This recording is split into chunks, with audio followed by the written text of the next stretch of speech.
where you're from, and when you served on the board, any offices held. So sort of introduction to who you are in relationship to Surdna. My name's David Grant, and I was on the Surdna board from, I think I have this right, 2006 to 2005 to 2011, 6 years. And I was one of the first two non-family members on the board. I live in Vermont now. So actually, let's start from there. Let's just talk about that relationship. I mean, why did they bring in outside folks, and what was that like to be? Yeah, well, why did they bring in outside folks? Of course, you should ask them. I'll tell you what it was like on the other side. And the thing that struck me first was how careful the interview and vetting process was.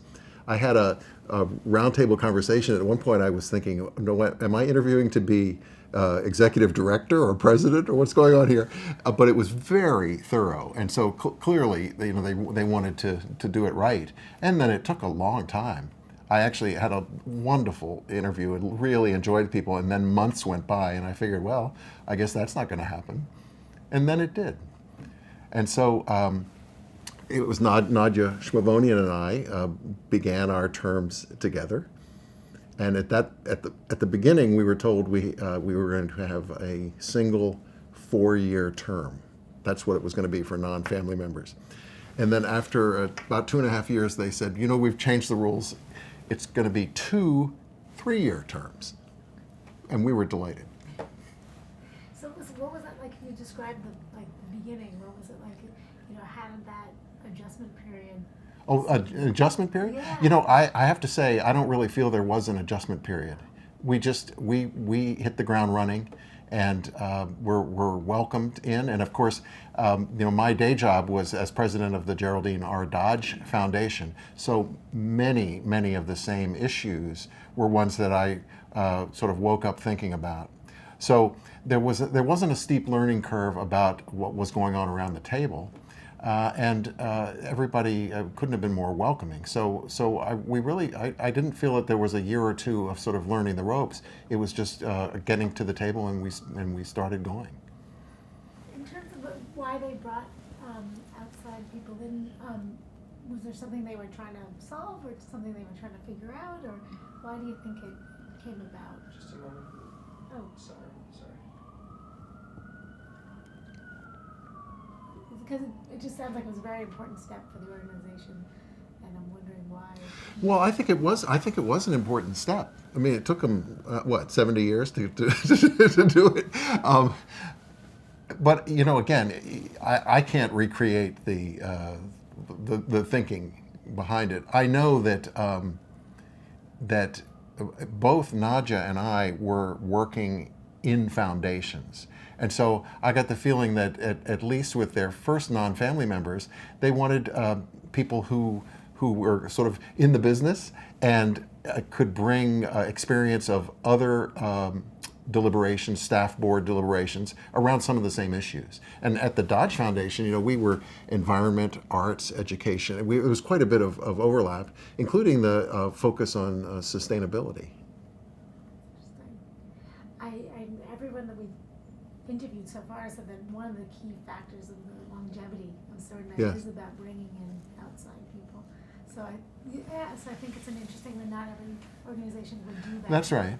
So what do you think? I mean, it's hard for you to say what it brought because you don't know the difference. But strategically, do you think that bringing outside people is an important step, and what would it bring to an organization? Well, I think with any family foundation, you automatically have the notion that a family, even a quite large extended family with many branches, is still going to be a family. It's still going to have limits to its own diversity, and so they'll here's a chance to diversify the board. Now, I have to say, I looked a lot like the rest of the board, so they were diversifying in some ways, but I think they were starting and seeing how it felt and how it worked. But really, it's just with any board, I think what you want is a diversity of perspectives, united around a common pursuit. And so I felt like I I brought some fresh eyes to the way things had always been done, and then again enough of a sense of the field that very shortly, I think my second year was when Ed Skloot retired, and there was a search, and so I was on the search, what do you call it, committee that hired Phil. I'm just backing up a little bit. You said that your first interview with them went really well. Yeah. What excited you about the work they were doing and about getting involved with Surdna? Well, the work, again, I was pretty familiar with the work, and I had known Ed Skloot. He was kind to me when I took over the job at Dodge. Ed reached out and invited me to some lunch meetings of foundation presidents in New York. And so I'd gotten a sense of what Surdna was doing. And particularly, their environmental work interested me. Dodge had an environmental docket, but we were focused pretty much on New Jersey issues.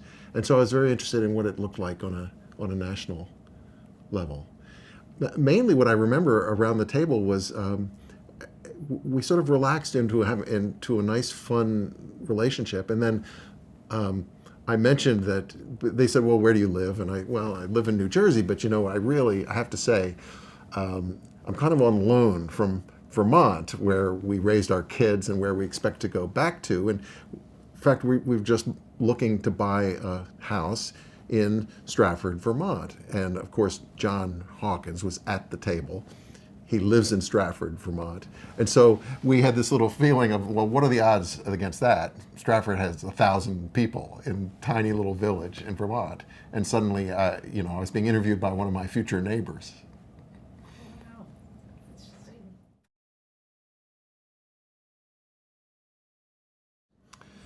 Yeah, well, when I think about what differentiates Surdna from other grant makers,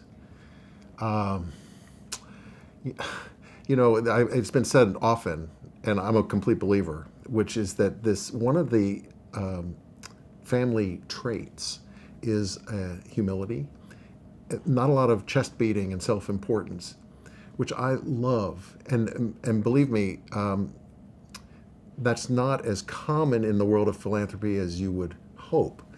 And so I immediately loved the fact that the grantees were being treated so respectfully all the time. I mean, that was something I very much believed in at Dodge. And then when I went to Surdna to see the inner workings, I said, well, I hope it's true here. And it absolutely was true. So I think that notion of caring enough about grantees that you go to them, you listen to them, you ask what they need.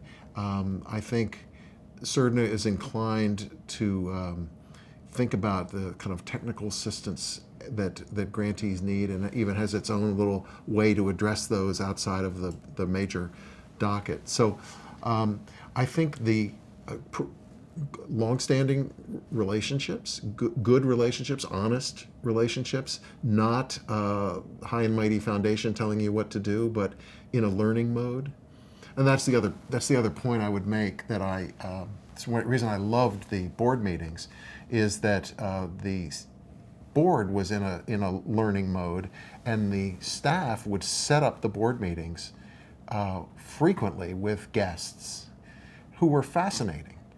And so it so much better than sort of running through grant by grant, where the board in the end doesn't know half of what the staff knows, doesn't know a quarter of what the staff knows.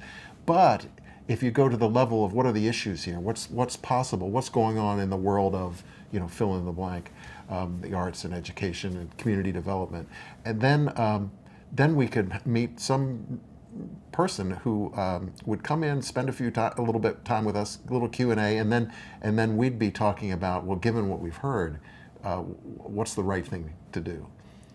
So I just think, what more can you want from a foundation than to have people who are not in it about themselves. They're in it about the effect on the world, and don't think they know everything yet, and are just in a learning posture.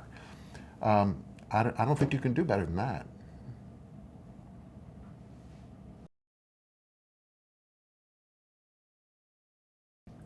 I think that notion of having outsiders at the table, meaning non-family members at the table, is something that other family foundations think about. I think in our panel tomorrow, we will undoubtedly talk about it.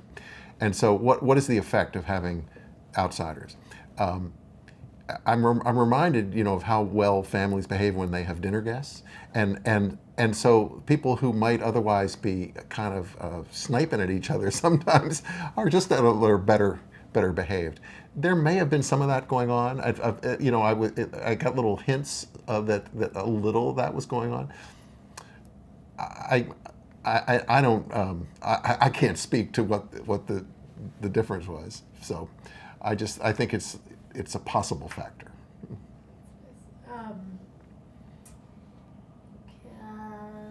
Well, this. What were some of the significant advances that occurred during your board tenure? If you could even list kind of any milestones that happened. Yeah.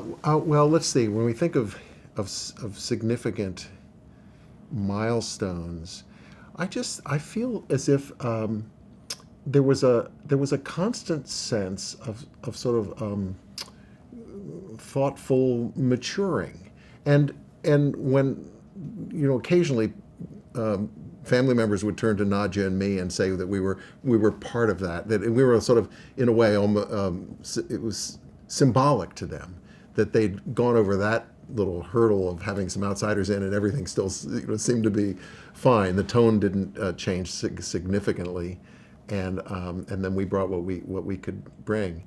I think the hiring of Phil those jobs don't turn over very often, so that's a big deal. And Phil brought his own leadership style, and then of course the staff turned over a bit.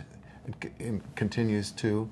I feel, one of the things that I felt the whole operation got clearer on, and I'll take some credit for this because I drew this little drawing on the board, and more than once, and people really told me they liked it. And what it had to do was a drawing about the two relationships between boards and staffs. And I find this hugely helpful because I've been on both, run a staff and been on boards, and who's the boss? Well, it depends on which relationship you're in. Is that when the board's in its governing relationship, they're the ones saying, of all the things we could be doing, here's what we're going to do. And I view that as if you can sort of picture, I'll recreate the drawing for you. Picture this rectangle, and this says board. Okay? And then picture two circles down here, and they both say staff. Well, the relationship I just described is when the board, it's just an arrow going down to the staff, and it says, here are the strategic objectives. Here's why we exist and what we're going to do. Okay. The other relationship is over on this side, and the arrows are going back and forth, back and forth, back and forth. And what it is a rich dialogue between board and staff about given who we are, where we've been, what we care about, what's happening in the world, what are our opportunities, what are our choices, what would success look like? How would we know if we were achieving success? Back and forth, back and forth, back and forth. So if you're still picturing this little drawing, this back and forth is the energy. And this arrow of strategic direction is the direction. And you can picture this vehicle sort of heading off into the future. Sometimes boards and staffs can get confused because they don't know which relationship they're in. And what I felt was that over time there was very little confusion about that. A lot of the back and forth happened at board meetings, but then the board was clear when it was time for them to do this, to say, here's what we're going to do. Yes, here are the guidelines, and here's how we're going to define Surdna heading off into the future. It's not easy to give away money, and so you have to try to simultaneously be clear about where you're headed, yet not closed off to things you learn back and forth, back and forth. So I felt that over the 6 years that I was there, that there was kind of ongoing sort of excellence in moving the vehicle.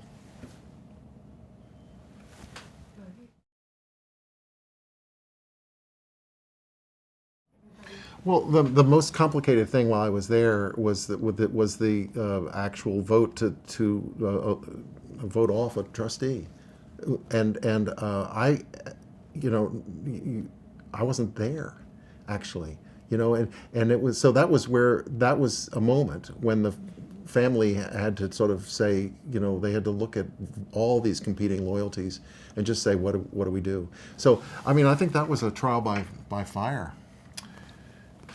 So what happened, or what was someone got?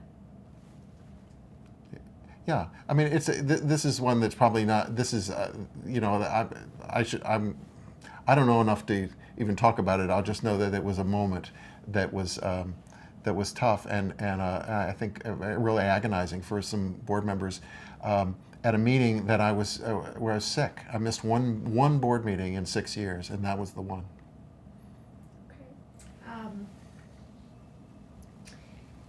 Can you talk a little bit about the culture of Surdna?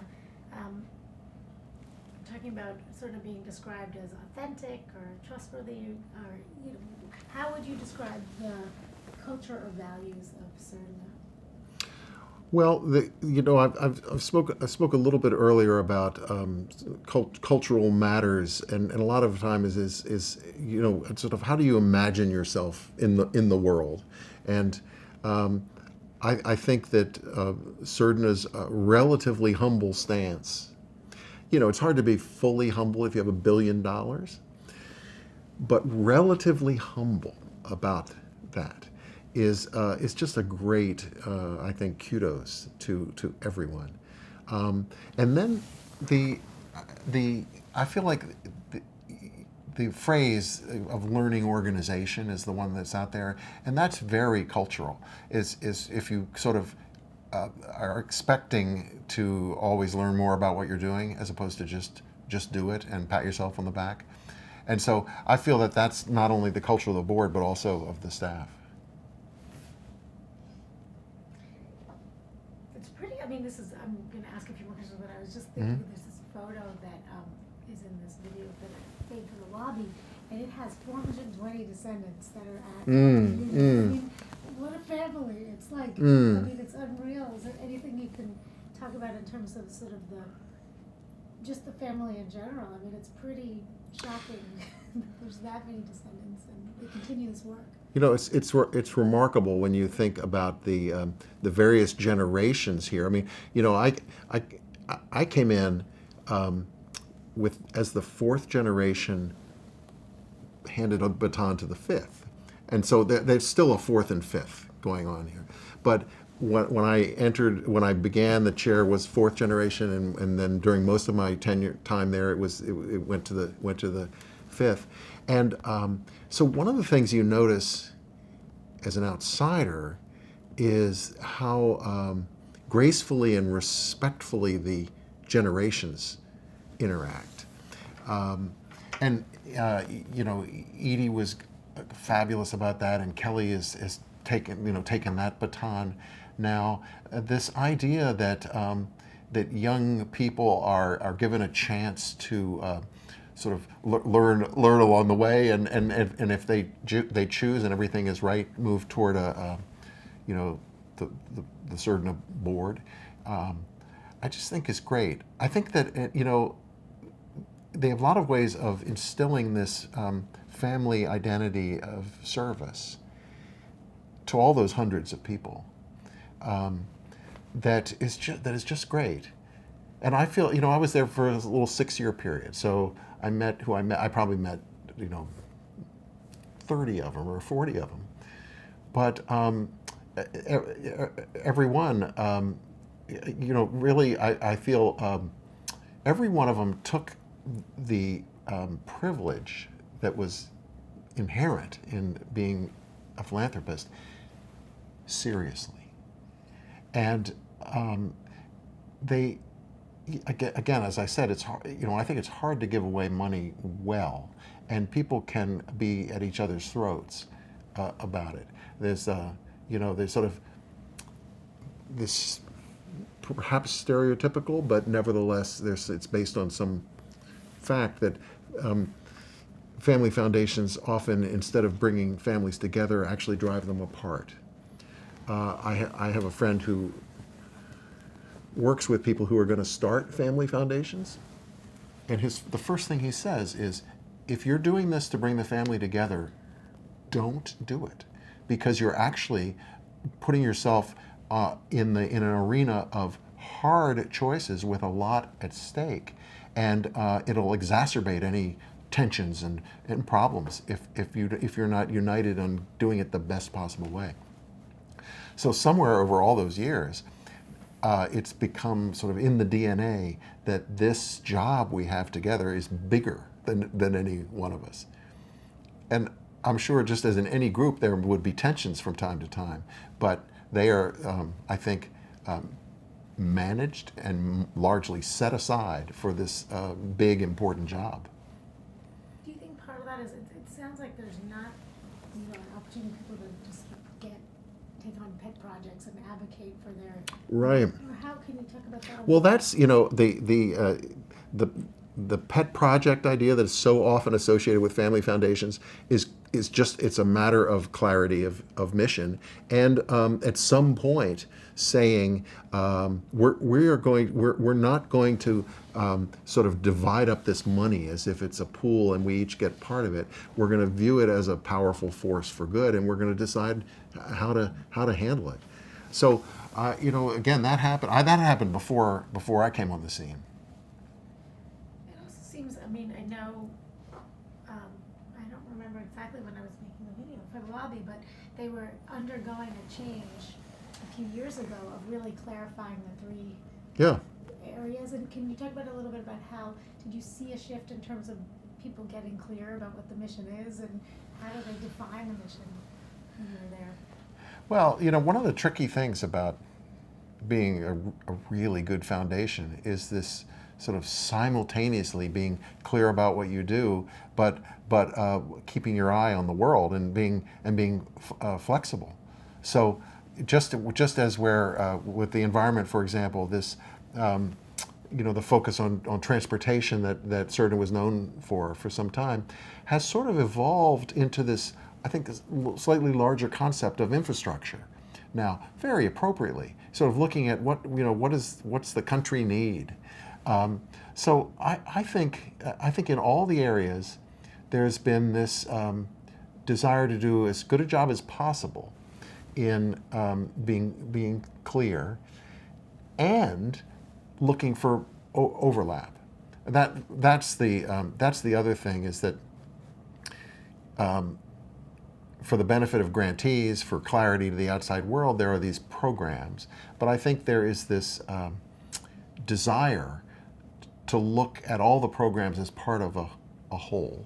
And so the idea of, well, where does one docket help another? Where are grantees you can have in common? That's a great conversation, and it's one that you can have if you've decided to tolerate a little bit of ambiguity. The other issue, I think, with foundations is that if they want to take maximum credit for stuff, say, here's what our money did, they get very narrow in their guidelines. So that you say, well, what do? We give scholarships to people who are like this, to this place, and you just count them and it's done, and there's no question you did it.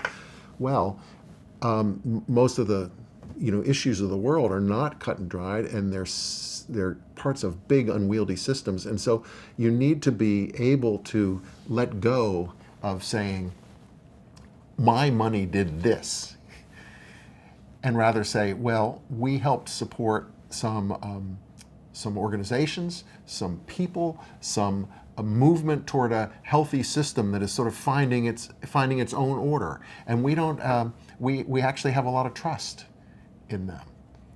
So that's, I mean, I feel like, to go back to the question of what it is that's in Surdna's culture and DNA, I think that the trust that you generally feel around the table is extended to the grantees, and I think that's the way to do it. So interesting. Before you were involved, how much did you know about Surdna? Well, before I became a board member, all I knew was I'd met Ed Skloot, and he was nice, welcoming me to my position as president of another foundation. First of all, he was nice as a New Yorker to take New Jersey seriously, which many New Yorkers don't do. And he was also recognizing that being a foundation president is there's no real professional training ground for it. It's not like other professions. My first day in philanthropy was as president of the Geraldine R. Dodge Foundation. You go, wow. Well, that was because I had been a practitioner in the areas of Dodge's giving. And they were saying, well, that's how you get ready. You know the issues of the field you're trying to influence, to enhance. And you know what it's like to run an organization, run a nonprofit organization. In my case, I ran a school.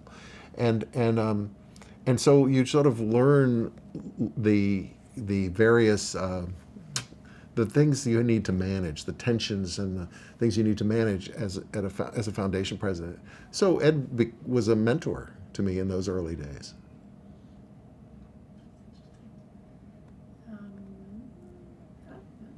Well, this is okay. This gets back to your impression of Surdna and this book, the Golden Donors, that describes Surdna Foundation as persistently sluggish and in need of imaginative leadership.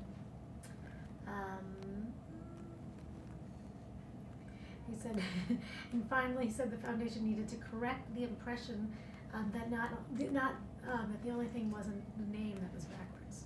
When was that written? This was in 1985. Uh-huh. Do you know about this? I guess this sort of really. Well, I've heard again. I've sort of gotten this informal sense of the history and development, and people frequently refer to Libby's father, John Andrus III. Is that right? Anyway, Libby's father was, I believe, chair of the board at this point, and because there was a moment when they embraced having a truly professional staff. That's a big moment, and so again, that had happened well before my involvement.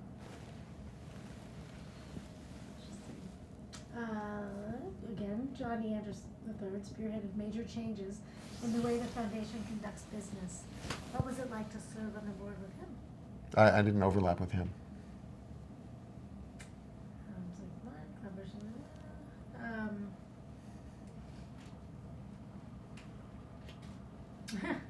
Were there any obvious shortcomings in Surdna's operations for grant making when you arrived? Were there obvious shortcomings? No. Okay, you talked about it. So the centennial is coming up. Yes. Is there anything that you think that Surdna should take stock in and reflect on, or any milestones do you think that are important to pay attention to during this?